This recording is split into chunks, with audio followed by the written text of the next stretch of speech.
no matter what the strategy was, there was still an element of shame that would have to come up at some point, and that could wind up making you less courageous. Shame does tend to make us want to hide, right? Mm-hmm.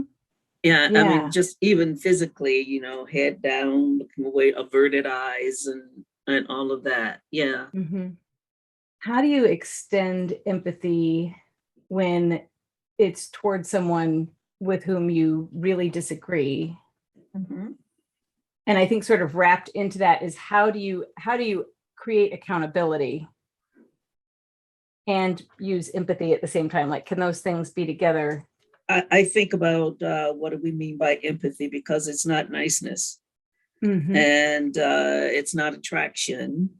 And you're right, it's absolutely not about agreement. But so many of us were trained in that model of, where we can sort of sit on an empathy throne and kind of touch down, and our effectiveness, our professionalism is somehow manifest by our ability to, what do we call it? Unconditional positive regard. That phrase has some function, but I think about the many ways it's so possible to distort ourselves, Mm-hmm. and distort the relationship and disrespect the person in front of us by pretending to have this unconditional positive regard that we could just, somehow bestow on another person, as if, this isn't a co-regulating process, this experience of empathy. Mm-hmm. So that's why I talk about disruptive empathy.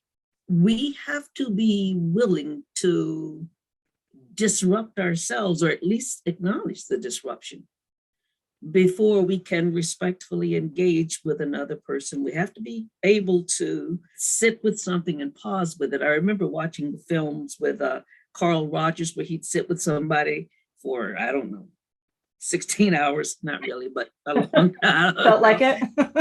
and it felt like it to me, just even watching it. But, this look of kindness on his face, and it's like, oh my God, I wish I could be Carl Rogers. And it's like, no, I don't, because I'd have to lie all the time. And mm-hmm. I cannot do that.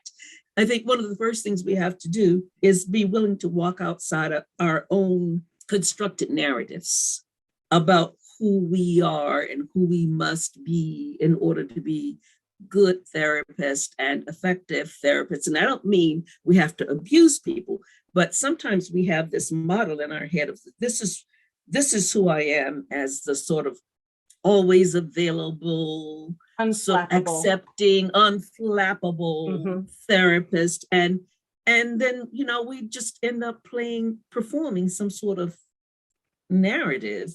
It's not helpful to us, clearly, in our growth. And I think our clients can call us out on it immediately. How do people not feel when you really aren't there? You're just sort of saying the, mm-hmm.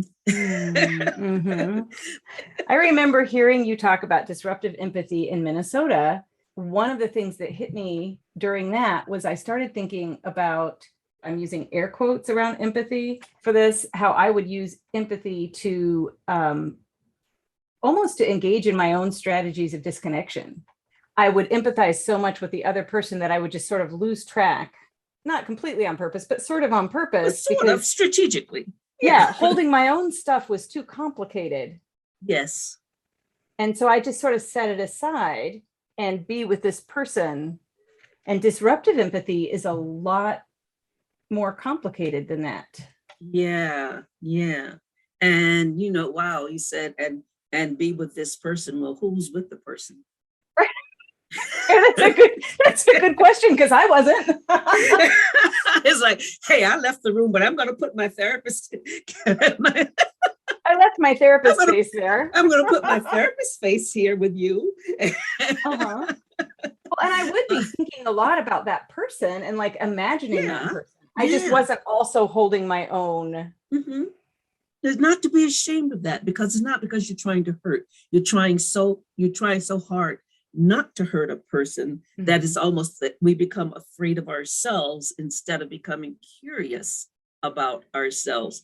And actually, in the moment, maybe we can't do anything with it except acknowledge it. Like, ooh, I'm getting really activated here, not quite sure where I'm going, but we have to be able to then withstand that kind of not knowing and uncertainty, and just sort of be okay with that instead of like retreating into shame and hiding. I saw empathic failure, and I was thinking, well, I wonder what failure is. Maybe it's where we get to the edge of something. I mean, clearly there's some things we can do wrong that I'd say, yeah, if you get into fisticuffs with somebody, I think that's probably a failure. But maybe if it's taking us to the edge of something, just taking us to the edge, which is saying, there is maybe somewhere to grow here. Yeah.